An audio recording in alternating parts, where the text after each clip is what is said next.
Iran युद्ध के दौरान भारत की गर्दन पर तलवार लटकी है। भारत का तेल फंसा हुआ है। भारत का तेल स्ट्रेट ऑफ हॉर्मुज के चोक हो जाने के कारण फंसा हुआ है और इस स्ट्रेट ऑफ हॉर्मुज चोक किया है ईरान ने। ईरान ने इसलिए किया है क्योंकि अमेरिका और इजराइल ने हमला किया था और इसके चक्कर में पूरी दुनिया भुगत रही है। उसके साथ साथ भारत भी भुगत रहा है। भारत के पास केवल 50 दिन का ऑयल रिजर्व बचा है और ऐसे में अमेरिका का एक बयान सामने आया है। अमेरिका के वित्त मंत्री कह रहे हैं कि जाओ, भारत को हम अनुमति देते हैं कि वो रूस से तेल खरीद सकता है। भैया, अमेरिका कौन होता है भारत को अनुमति देने वाला?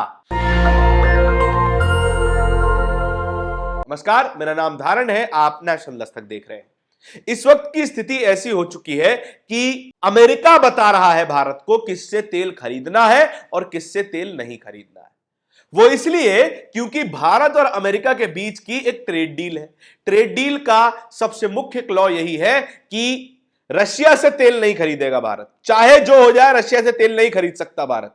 तेल खरीदना है तो वेनेजुएला से खरीदिए। और भारत का जो 50% तेल है वो स्ट्रेट ऑफ हॉर्मुज से होकर गुजरता है, ईरान के बॉर्डर से होकर गुजरता है और पर्शियन गल्फ से गुजरता है। पर्शियन गल्फ में तमाम तेल के टैंकर भरे जाते हैं, स्ट्रेट ऑफ हॉर्मुज से पास करते हैं, अरेबियन सी से होते हुए हिंद महासागर की तरफ आते हैं। भारत के अलग अलग पोर्ट्स पर वो तेल के टैंकर खाली होते हैं, भारत जो तेल खरीदता है।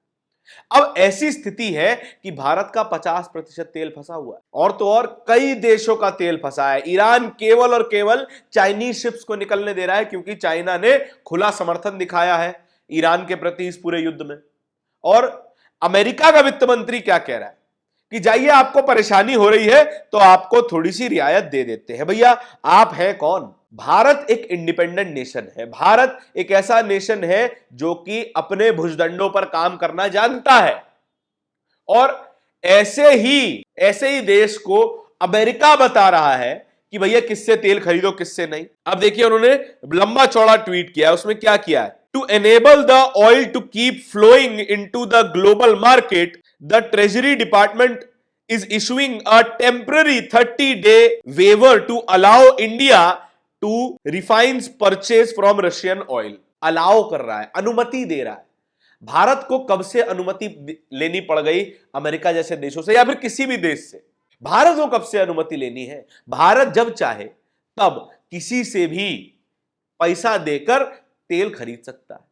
भैया, हम फ्री में थोड़ी ले रहे हैं, हम किसी की अनुमति का इंतजार थोड़ी कर रहे हैं कि नहीं साहब आप अनुमति देंगे तब जाके हम तेल खरीदेंगे और तब जाके हम अपना पेट्रोल डीजल भरवाएंगे गाड़ियों में। लेकिन नहीं, फिलहाल की स्थिति ऐसी हो गई है कि युद्ध के कारण अब तेल स्ट्रेट ऑफ हॉर्मुज से पास नहीं हो सकता है। वहां पे ग्लोबल ऑयल मार्केट में बड़ा गैप आ चुका है, 20% का गैप आ चुका है और इसी 20% में भारत का 50% ऑयल फंसा है। और ये साहब कह रहे हैं कि ग्लोबल मार्केट में तेल फ्लो होता रहे, इसीलिए हम भारत को अलाउ कर रहे हैं कि रशियन ऑयल खरीद लीजिए। और ये कह रहे हैं कि 30 दिनों में रशिया को कोई खास ज्यादा फायदा नहीं होने वाला है, इसीलिए हम कह रहे हैं कि जाओ 30 दिन व्यापार कर लो, 30 दिन के बाद फिर बंद करना पड़ेगा। यानी कि अमेरिका चाहे तो तेल की टोटी कभी भी बंद कर सकता है।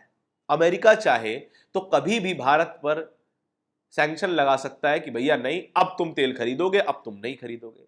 भारत की सरकार तय नहीं कर रही है, अमेरिका की सरकार तय कर रही है कि भारत कब तेल खरीदेगा, कब तेल नहीं खरीदेगा, किससे तेल खरीदेगा, किससे तेल नहीं खरीदेगा। भारत का पैसा, तमाम दुनिया का तेल, हम पैसा देकर तेल खरीद रहे हैं, लेकिन अमेरिका तय कर रहा है कि किससे तेल खरीदना है, किससे तेल नहीं खरीदना है। अलग अलग रिएक्शंस हैं इसके बारे में, ये भी आपको बताए देते हैं। और राहुल गांधी ने भी इसके बारे में पहले ही भविष्यवाणी कर दी थी। 11 फरवरी 2026 को संसद में खड़े होकर राहुल गांधी ने खुलकर कहा था कि अमेरिका है वो बताएगा, भारत की सरकार नहीं बताएगी, वो बताएगा कि किससे तेल खरीदो किससे ना खरीदो। भैया, ये एक सॉवरेन नेशन, एक इंडिपेंडेंट नेशन, एक आजाद देश में क्यों कोई देश बताए? और राहुल गांधी साफ तौर पे बोलते हैं कि भारत की सरकार कमजोर हो गई है। अपूर्व भारद्वाज ने राहुल गांधी का ये वीडियो शेयर करते हुए लिखा है, राहुल गांधी घोर कलयुग।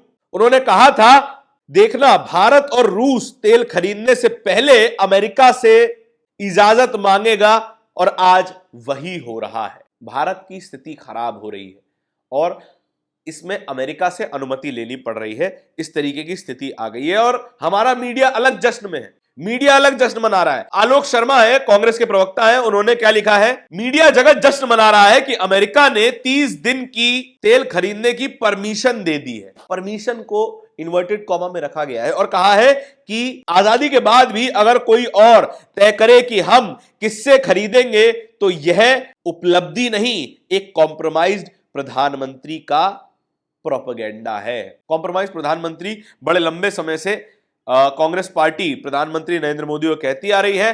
प्रियंका भारती आरजेडी की प्रवक्ता है, उन्होंने भी अमेरिका के वित्त मंत्री स्कॉट बेसेंट का जो बयान न्यूज 24 ने जारी किया है उसको शेयर करते हुए लिख रही हैं, अमेरिका ने कहा है, अमेरिका ने अगले 1 महीने तक भारत को रूस से तेल खरीदने की अनुमति दी। अनुमति देने वाला अमेरिका कौन होता है? मोदी ने भारत को अमेरिका का गुलाम बना दिया है। थोड़ी भी शर्म है तो इस्तीफा दे दीजिए, रिजाइन कर दीजिए। प्रियंका भारती कह रही है कि प्रधानमंत्री नरेंद्र मोदी को रिजाइन कर देना चाहिए।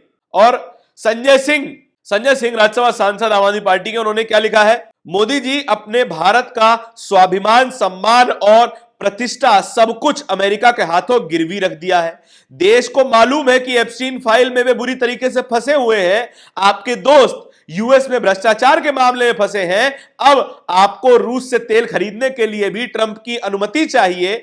भारत को इतना कायर और कमजोर प्रधानमंत्री नहीं चाहिए, स्वयं पद से इस्तीफा दे दो, ये संजय सिंह कह रहे हैं। और इस तरीके की स्थिति ईरान युद्ध में बनी हुई है कि दुनिया के तमाम देश अलग अलग ऑप्शन तलाश रहे हैं कि कहां से तेल खरीदा जाए, लेकिन भारत इंतजार कर रहा है कि कब अमेरिका अनुमति दे और कब हम रशिया से तेल खरीदे। रशिया लंबे समय से भारत का दोस्त रहा है और भारत को सस्ता तेल बेचता रहा है।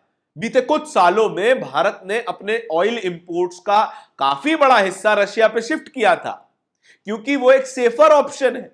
रशिया एक तो भरोसेमंद दोस्त है।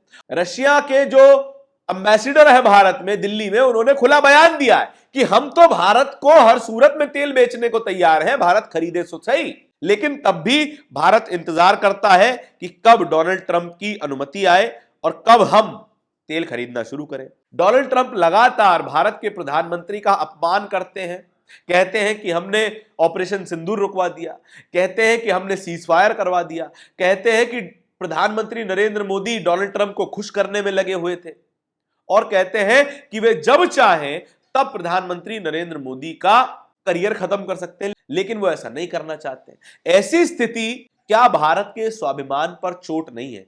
क्या डोनाल्ड ट्रंप को इस बात पर सोचना नहीं चाहिए कि वो एक सॉवरन नेशन से बात कर रहा है, कि वो एक ऐसे देश से बात कर रहा है जो विश्वगुरु होने का दावा करता है, और उसी देश में तमाम लोग ऐसे ही डोनाल्ड ट्रंप और बेंजामिन नेतन्याहू की लंबी उम्र की कामना करते हैं, उनके लिए हवन करते हैं, उनके लिए अनुष्ठान पूजा करते हैं, उनकी फोटो पर दूध चढ़ाते हैं।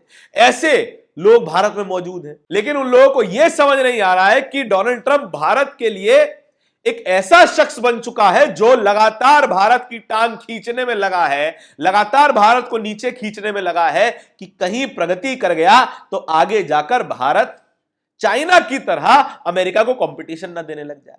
इस तरीके की स्थिति है। और अमेरिका हमेशा किसी देश का दोस्त नहीं रहा है, कभी भी किसी देश का दोस्त नहीं रहा है। अमेरिका केवल और केवल अपने इंटरेस्ट का दोस्त रहा है। और जब तक अमेरिका की दाल भारत से गलती रहेगी, जब तक किसी भी देश से अमेरिका को फायदा मिलता रहेगा, तब तक अमेरिका उस देश का दोस्त है। नहीं तो वो हमेशा किसी ना किसी देश को फंसाकर अपना मतलब निकालता है और दूसरे की प्रगति को रोकने की कोशिश करता है।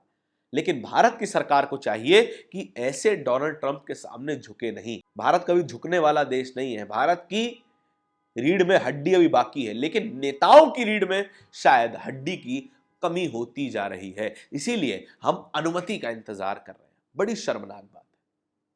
इस पूरी खबर के बारे में आपके क्या विचार है, कमेंट सेक्शन में बताइएगा जरूर। इस तरह की और भी खबरों को देखते रहने के लिए नेशनल दस्तक को सब्सक्राइब जरूर कीजिएगा। बहुत बहुत धन्यवाद। नेशनल दस्तक की आपसे गुजारिश है कि अगर इसको बचाना चाहते हैं तो नेशनल दस्तक को सब्सक्राइब करने के लिए रेड कलर के सब्सक्राइब बटन को दबाएं, फिर बेल आइकन की घंटी दबाएं।